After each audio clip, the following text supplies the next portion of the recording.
저게 고향에서 할머니랑 살았던 그 시절은요, 제게 아주 오래된 기억으로 제게 남아 있습니다.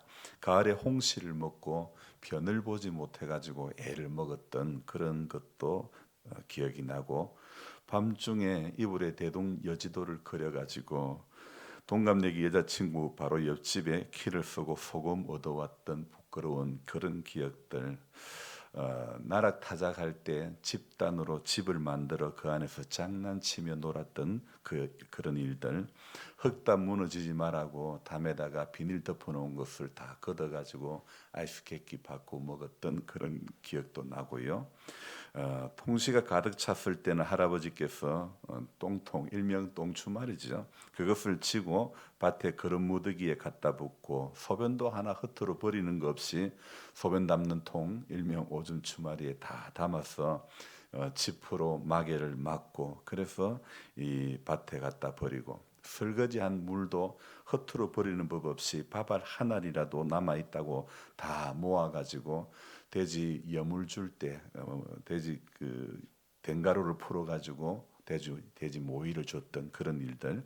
쌀이 모자라서인지 할머니께서는 보리쌀을 늘 쪄서 부엌 앞에다가 말려놓고, 그래서 밥할 때마다 이렇게 조금씩 놔가지고 밥을 같이 이렇게 지어줬던 그 기억들. 50년의 세월이 지나도 지금까지도 또렷하게 기억이 납니다. 하나도 버리는 것이 없고 재활용하고 그릇 만들고 자연 친화적인 그런 생활 습관들이 완전히 이렇게 베어버렸던 할아버지 할머니 세대의 모습들이, 어쩌면 그것이 진짜 시골살이인 것 같습니다. 또 그러면서도 학교 근처도 가지 않으셨던 분들이 오늘은 누구 생일인데, 오늘은 누구 제사인데 너무도 기억을 잘하는 것이 신기하기만 했죠. 지금은 휴대폰에 일정을 이렇게 저장을 해놓고도 잊어버리기가 일쑤고, 휴대전화를 열어보지 않으면 누구 집 전화번호가 뭔지도 잘 모르는 그런 세상이 되어버렸죠. 저희 할아버지 세대의 예수를 믿으신 분들은 일찍 복음을 듣고 이렇게 신앙생활하신 그분들의 신앙은, 예전에 그분들의 그 신앙은 우리들보다도 하나님을 더 잘 기억하는 신앙인 것 같습니다. 성경이 많이 보급이 안 되었어도 정식 신학을 한 목회자가 부족해서 이렇게 교회마다 목회자가 다 없고 순회하는 그런 분들이 있었던 그 시절에도요, 그 시절의 복음은 영향력이 있었고 그 시절의 신앙은 뜨거웠던 것입니다. 지금 우리 시대는요, 성경 종류가 뭐가 그렇게도 많은지, 우리 집만 해도 성경책이 30권은 넘게 있는 것 같습니다. 그렇게 성경도 흔하고 설교도 흔합니다. 제가 올린 방송만 해도요, 설교 방송만 해도 1,400개의 방송이 이렇게 넘습니다. 저뿐 아니라 수많은 목회자들이 올린 어마어마한 양의 설교 영상이 있어도, 지금 우리가 사는 이 시대는 마치 사무엘서 3장 1절에 나오는 그 말씀처럼 말씀이 희귀한 그런 시대가 되어버렸다는 것입니다. 사무엘서 3장 1절에 아이 사무엘이 엘리 앞에서 여호와를 섬길 때에는 여호와의 말씀이 희귀하여 이상이 흔히 보이지 않았더라. 그렇게 성경도 많고 그렇게 설교 방송도 많고 그렇게 정보가 많아도 사무엘이 엘리 앞에서 여호와를 섬길 때와 같이 말씀이 희귀하여 이상이 흔히 보이지 않았다는, 바로 이 말처럼 이상을 보지 못하는 그런 시대가 되어버렸습니다. 얼마 전인가 이제 우리나라뿐만 아니죠, 말레이시아에서 일하러 온 친구에게 제가 물었습니다. 너의 꿈이 뭐냐? 그러니까 그냥 웃고만 맙디다. 너의 꿈이 뭐냐? 그냥 말을 아무 말도 안 하고 너의 드림이 뭐냐 이래 물었더만 아무 말도 하고 웃기만 웃는 거예요. 참 이 요즘은 어느 시대, 어느 나라, 어느 국민, 어느 세대를 막론하고 꿈이 없는 시대, 정말 이상을 보지 못하는 그런 시대인 것 같습니다. 사무엘이 선지자로 공식적으로 부름을 받았던 그 시대는 영적으로 암울했던 시대였습니다. 말씀이 희귀하여 이상이 보이지 않았던 그런 배경이었지만, 그러나 사무엘을 설명하는 부분에서 우리는 희망을 발견할 수 있는 것입니다. 아이 사무엘이 엘리 앞에서 여호와를 섬길 때에 이 별것 아닌 것처럼 보이는 이 부분이요, 바로 이 말씀이 희귀하여 이상이 보이지 않는 이 부분과 대조하면서 이렇게 대조되고 설명하고 있는 부분에서 우리는 희망을 발견하는데요. 자, 이 우리에게 주는 메시지가 무엇입니까? 시대적인 배경은 정말 말할 수 없을 정도로 어둡고 비관적이었지만은 그 어두운 그 시대에 사무엘은 어두움을 극복하고 다음 세대를 이끌어갈 희망의 메신저로 등장을 하고 있다는 것입니다. 엘리 제사장 아래서 성전 아래서 자랐지만은 사무엘은요 엘리를 보는 것이 아닙니다. 엘리를 보고 엘리의 그 하나님 앞에 죄된 모습을 배우는 것이 아니고 하나님을 제대로 섬기는 것입니다. 좋지 않은 환경 가운데 있었지만 그래도 환경의 영향을 받지 않고 오히려 하나님만 제대로 섬기는 놀라운 모습이 바로 우리에게 교훈이 되고 도전이 되는 것입니다. 제사장 엘리는 여호와의 말씀을 듣지 못했는데 아이 사무엘은요 잘 듣는 거예요. 우리가 궁금해야 할 것이 바로 여기에 있습니다. 엘리가 왜 듣지 못했을까? 엘리가 왜 듣지 못했을까? 바로 그것은 제가 엘리를 가로막고 있기 때문입니다. 또 욕심에 사로잡혀서 욕심이 바로 엘리의 눈과 귀를 막고 있기 때문이었죠. 자식을 사랑했고 그 자식으로 인해서 영적인 눈이 가려졌던 것이죠. 그래서 사무엘서 3장 2절에 보면요. 엘리의 눈이 점점 어두워져 갔고 이렇게 기록되어 있습니다. 이것은요. 육신적인 눈이 어두워져 갔다는 것을 의미하지만 그러나 영적인 상태를 나타내는 이중적인 의미로도 우리는 해석을 할 수 있습니다. 여러분 성도는요. 오늘도 눈이 어두워지지 않기를 특별히 영적으로 어두워지지 않기를 우리가 놓고 기도해야 될 줄로 믿습니다. 죄와 욕심이 또 어긋난 자식 사랑이 엘리의 눈을 점점 어둡게 하고 말았던 것이죠. 오늘 우리가 읽었던 이 말씀 부분에 이 예레미야 17장 12절부터 18절까지는요. 예레미야의 간구에 해당되는 그런 말씀입니다. 그런데 13절에 보니까 그 부분에 이런 말씀이 있죠. 생수의 근원이신 여호와를 버림이니이다. 생수의 근원 되시는 예수를 여호와를 버리고 이스라엘의 소망이신 여호와 하나님을 버리면 안 되는 것입니다. 버리는 자는 무엇을 당한다고요? 수치를 당할 것이라.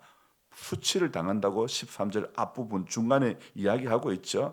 하나 더 그 다음에 뭐라고요? 여호와를 떠나는 자는 어디에 기록된다고요? 흙에 기록된다. 오늘 17장을 시작하는 1절에 보니까 유다의 죄는 금강석 끝 철필로 기록되되 그들의 만판과 그들의 제단불의 세계적 견을 1절에는요 죄에 대해서는 금강석 끝 철필로 기록됐다. 이 말은요 지워지지 않는 필기구를 이야기하는 것입니다. 죄에 대해서는 금강석 철필로 기록한다는 이 말씀은 그만큼 죄를 엄중하게 생각한다는 말씀이죠. 또 오늘 이 13절에 흙에 기록된다. 여호와를 떠난 자는 흙에 기록된다. 이 말은 하나님 떠나면 아무것도 아닌다는 것입니다. 하나님은 죄에 대해서는 금강석 철필로 그렇게 지워지지 않는 필기구로 이렇게 또 새기기도 하지만은 또 그러나 하나님께서는요 회개하면 자백하면 저는 미쁘시고 어려우시기 때문에 모든 불의에서 우리를 깨끗게 해주시는 하나님인 줄로 믿습니다. 여러분 하나님 떠나면 아무것도 아닙니다. 돈 주고 사온 모래를요 저는 비가 얼마나 많이 올까 생각해서 별로 신경 쓰지도 않고 비닐을 덮어두지 않았습니다. 근데 이번 비에 모래가 정말 제가 볼 때는 절반 정도는 떠내려간 것 같습니다. 이렇게 소리 없이 조금씩 이렇게 쌓아뒀던 이 마당 한켠에 있던 모래가요 얼마나 많이 내려가는지 모르겠습니다. 여러분 하나님을 버리고 하나님을 떠나면 전부 비의 모래가 조금씩 썰려 내려간 것처럼 흙도 마찬가지입니다. 인생에 비가 내리면 전부 다 썰려 내려가고 마는 것입니다. 하나님을 떠나면 하나님을 버리면 그렇게 된다는 거죠. 그래서 우리가 신앙생활을 하되 오늘도 복받을 신앙생활을 해야 되는 것입니다. 여러분, 오늘 이 17장 앞부분의 5절 6절은요 저주받을 자, 저주받을 신앙을 이야기하고 있고, 그리고 7절 8절은요 복받을 자, 복받을 신앙에 대해서 이야기를 하고 있는데, 시간이 가도 우리가 한번 읽어보겠습니다. 여호와께서 이와 같이 말씀하시니라. 무릇 사람을 믿으며 육신으로 그의 힘을 삼고 마음이 여호와에게서 떠난 그 사람은 저주를 받을 것이라. 그는 사막의 떨기나무 같아서 좋은 일이 오는 것을 보지 못하고 광야, 간조한 곳, 건건한 땅, 사람이 살지 않는 땅에 살리라. 그러니까 오늘 저주받을 사람, 저주받는 신앙은 어떤 신앙입니까? 사람 믿고 육신으로 그의 힘을 삼고 마음이 하나님을 떠난 자, 이런 사람은 저주받는다. 저주받는 신앙이라고 이야기하고 있죠. 그리고 그 사람은 어떤 나무와 같다고요? 떨기나무, 사막의 떨기나무 같다. 이 떨기나무라는 것은 저도 아직 한 번도 보지 않았지만은 사과처럼 생긴 열매를 맺는 나무인데, 근데 그 속은요 실타래와 같아가지고 아무것도 먹을 수 없는 그렇게 그런 나무를 이렇게 떨기나무라고 하는데, 이 떨기나무는요 바로 희망을 없는 사람을 떨기나무에 비유하고 있는 것입니다. 겉으로는 선한 일을 하는 것처럼 보이지만은 실상은 악한 삶을 살아갈 때 이러한 인생을 바로 떨기나무에 비유하고 있는 것입니다. 그래서 이런 사람은 무엇을 보지 못한다고요? 좋은 일이 오는 것을 보지 못하고, 6절 광야, 간조한 곳, 건건한 땅, 사람이 살지 않는 땅에 산다고 이야기하고 있습니다. 그렇다면 대조적으로 복받을 사람은 어떤 사람이고, 복받을 수밖에 없는 신앙은 어떤 신앙입니까? 오늘 7절 여호와를 의지하며 여호와를 의뢰하는 그 사람은 복을 받을 것이라. 8절에는요 그 사람은 떨기나무와 다르게 어떤 나무요? 물가에 심어진 나무, 물가에 심어진 나무의 이야기를 비유를 지금 하고 있지 않습니까? 그래서 이 사람은 어떻습니까? 뿌리가 강변에 뻗치고 더위가 올지라도 두려워하지 아니하며 그 잎이 청청하며 가무는 해에도 걱정이 있다 없다? 하나도 없는 거예요. 결실은요, 마지막에 결실은 그치지 않는다. 그러니 오늘도요 우리들의 희망은요 하나님께 있습니다. 사람도 아니고 물질도 아니고 자식도 아니고 하나님만이 우리의 희망입니다. 부패한 우리의 마음을 고치는 분은 하나님 한 분뿐입니다. 오늘 9절에 뭐라고 되어 있습니까? 만물보다 거짓되고 심히 부패한 것은 마음이라. 누가 능히 이를 알리오마는. 아무도 사람 부패한 거 모릅니다. 아무도 사람 마음이 오늘 이 구절처럼 만물보다 거짓되고 심히 부패한 건요 겉으로는 안 보입니다. 포장이 되어 있으니까 안 보이는 거예요. 여러분, 제가 이 양복을 입고 있으니까 속에 어떤 제 내가 뭐 때가 탔는지 아무것도 볼 수 없지 않습니까? 여러분, 우리 겉으로 포장되어 있으니까 우리 심령은 알 수가 없지만은요. 그래서 누가 능히 이를 알리오마는, 우리 만물보다 거짓된 이 마음을, 부패한 이 마음을 아무도 모르지만은, 그러나 10절에 뭐라고요? 나 여호와는 심장을 살피며 폐부를 시험하고 각각 그의 행위와 그의 행실대로 보응한다. 그렇게 말씀하고 있죠. 여러분, 오늘 그렇게 만물보다 심히 거짓되고 부패된 우리 마음이지만, 그래서 성한 곳이 하나도 없지만은 그런 우리들이지만, 이런 우리의 마음을 고치는 분은 하나님이신 줄로 믿습니다. 그래서 하나님을 의지하고 하나님을 의뢰하는 그 사람은 오늘도 물가에 심어진 나무와 같은 삶을 살아가게 되는 것입니다. 6절에 나오는 떨기나무와는 완전히 대조되는 간간한 땅, 사람이 살지 않은 땅, 간조한 곳, 이런 곳에 사는 것하고는 완전히 다르고, 오늘도 뿌리를 강변에 뻗치는 인생, 그런 삶을 살게 해 주시는 줄로 믿습니다. 사막의 떨기나무는 희망이 없지만 하나님을 의지하고 의뢰하는 그 사람은 오늘도 생명력이 넘치는 그런 삶을 살아가게 되는 것입니다. 생수의 근원이신 그분이 함께해 주시기 때문이죠. 여러분, 그래서 오늘도 하나님만이 우리의 소망입니다. 떨기나무처럼 쓸모없는 우리네 인생을 생수의 근원 되신 하나님께서 오늘도 우리를 하나님의 집으로 옮겨 주신 것입니다. 그러기에 오늘도 죄악이 세상에 쓰나미처럼 밀려오는 그런 가운데 우리가 살고 있다 하더라도 하나님께서 흔들리지 않고 믿음으로 이기는 길을 걸어가게 해 주실 줄로 믿습니다. 봉사관 한쪽 벽을요 카페처럼 파벽으로 예쁘게 붙였습니다. 얼마나 보기 좋은지 모르겠습니다. 그냥 밋밋한 석고로 되어 있다가 파벽을 붙이고 나니 마치 색조 화장을 한 여인의 모습과 같이 화사하고 너무도 이쁩니다. 떨기나무같이 보잘것없는 것이 보잘것없는 우리가 물가에 심은 나무로 변신한 것처럼요. 떨기나무와 같은 우리 인생들이 오늘도 예수님께 딱 붙어 있으면 누구든지 전부 다 물가에 심어진 나무가 되는 줄로 믿습니다. 오늘도 뿌리가 강변에 뻗치게 되는 그런 은혜가 있게 될 줄로 믿습니다. 올해처럼 이렇게 더위가 온다 할지라도 앞으로 갈수록 더위가 점점 더 겨울에도 올 겨울에는 25도가 된다는 그런 이야기도 하지만은 아무리 더운 그런 일기가 오더라도 두렵지 않습니다. 항상 그 잎이 청청한 은혜를 누리게 해 주시기 때문인 줄로 믿습니다. 성경에는요 가뭄에 대한 이야기가 여러 곳곳에 나오는데 오늘도 제가 성경 읽기 본문에 보니까 예레미야 앞부분에는요 가뭄에 대한 이야기가 있더라고요. 여러분 가뭄이 와도 걱정이 없습니다. 왜냐하면 결실이 그치지 않는 은혜를 하나님께서 우리에게 주신 줄로 믿습니다. 어떤 사람에게요 여호와를 의지하고 여호와를 의뢰하는 그 사람에게는요 하나님께서 이런 은혜, 오늘 이 7절의 은혜를 그래서 우리 모두에게 주시는 줄로 믿습니다. 여러분 이거 하나면 충분하지 않습니까? 결실이 그치지 않고 강변에 뿌리를 내리고 그래서 더위가 오도 두렵지 않고 잎이 청청하고 가뭄이 와도 걱정 없고 이런 은혜를 주시니까 저와 여러분들 이것 하나면 충분한 줄로 믿습니다. 위로부터 내려오는 그 은혜 하나면 우리 떨기나무같이 아무런 보잘것없는 인생이랄지라도 그 은혜가 저와 여러분들을 오늘도 살게 해 주실 줄로 믿습니다. 이기게 해 주실 줄로 믿습니다. 오늘도 우리 조 집사님 많이 불편하십니까? 하지만 하나님께서 새 힘을 주신다고 마음으로 믿고 계속 입으로 시인하시면요 하나님의 은혜가 나를 강건하게 해주시고 내가 누릴 수 없는 새 힘을 주시는 줄로 믿습니다. 기도하겠습니다. 좋으신 하나님 아버지 고맙고 감사를 드립니다.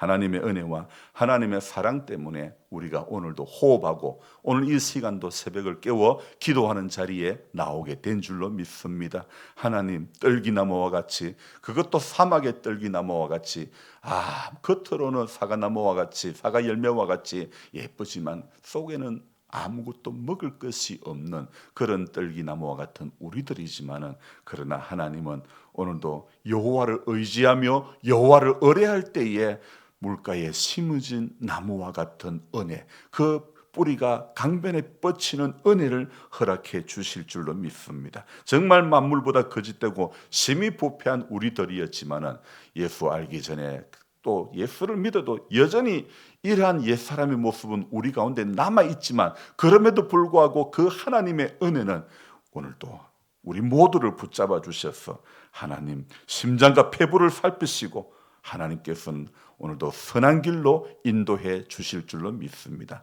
그래서 오늘도 우리 믿음의 뿌리를 하나님 앞에 잘 내릴 수 있는 그런 모두가 될 수 있도록 도와주시기를 간절히 바라고 원합니다. 어떠한 때라도 잎이 청청한 은혜의 삶이 되도록 하나님 늘 함께해 주실 줄 믿습니다. 하나님 이날 하루도 우리가 예수께 딱 붙어 있는 전부가 물가에 심어진 나무의 삶이 될 수 있도록 도와주시옵소서. 인생의 가뭄이 몰려온다 할지라도 인생의 괴로움이 몰려오고 인생의 질병이 몰려온다 할지라도 하나님 앞에 물가에 심어진 나무는 아무 걱정이 없는 줄로 믿습니다. 그 은혜, 잎이 청청한 은혜를 평생에 누릴 수 있도록 하나님 도와주시옵소서. 이날 하루도 하나님 세상의 처세술로 세상의 지혜로 세상을 살아가는 것이 아니라 하나님께서 말씀을 통해서 주신 그 은혜로 하나님 살아가는 것이 바로 하나님의 사람의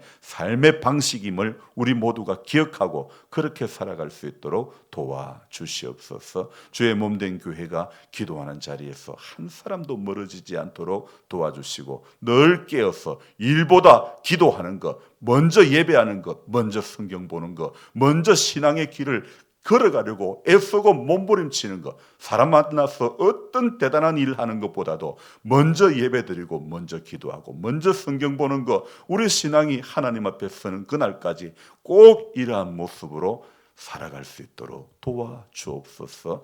예수님의 이름으로 감사하며 기도드리옵나이다. 아멘.